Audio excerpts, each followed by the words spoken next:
Over 2,000 years ago, 13 days after Christ was resurrected from a tomb, he was still being seen by men.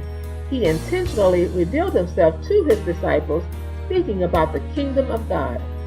I pray that in the midst of everything else you have to do, you will give Christ the priority in your life that he deserves. Today, day 13, we continue with our 40 Days of Christ campaign, looking at God's blessing for man to fill the earth. After creation, God gave man the command to be fruitful, multiply, and to fill the earth. God placed man in the Garden of Eden so that he could begin to fulfill his God-given commission. The garden contained everything that man needed to live.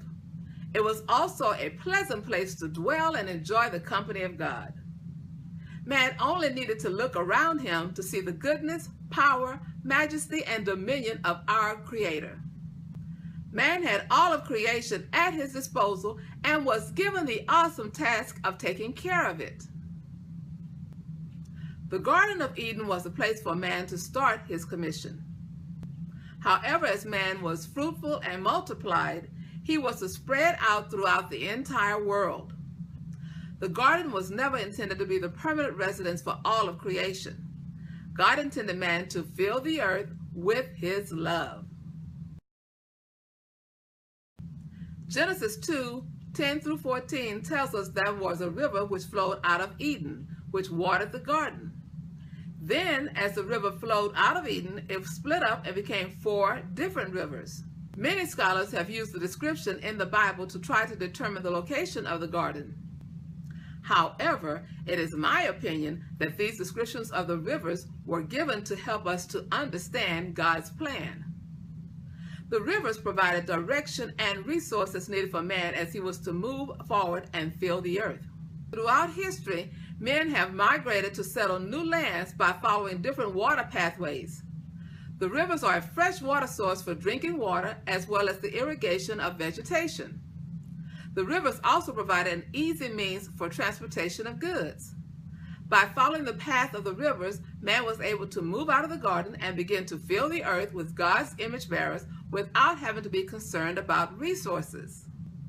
Even after the great flood, God blessed Noah and his sons and told them to be fruitful, multiply, and fill the earth. God's command to fill the earth indicates that God desired to have the entire earth full of men who reflected his image. This idea is further illustrated in the story of the Tower of Babel.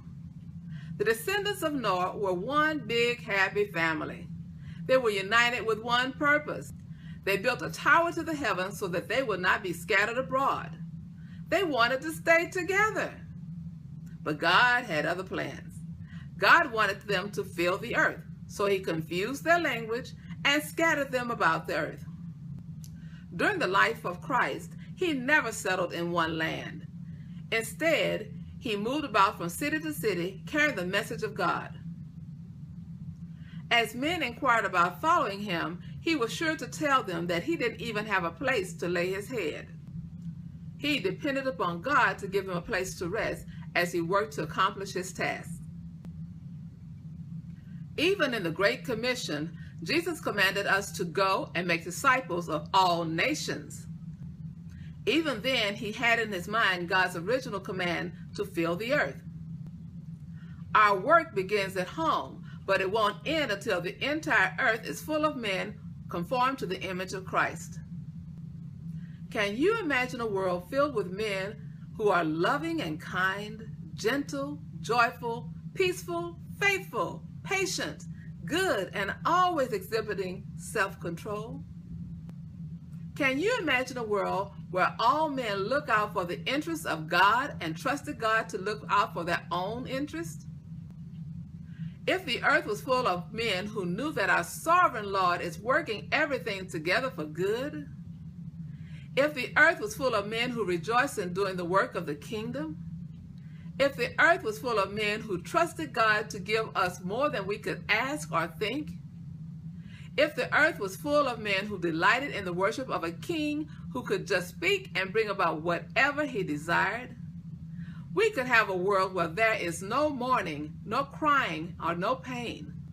We could have the world peace that so many speak about. We could have a world whose architect and builder is God. What a world, what a world.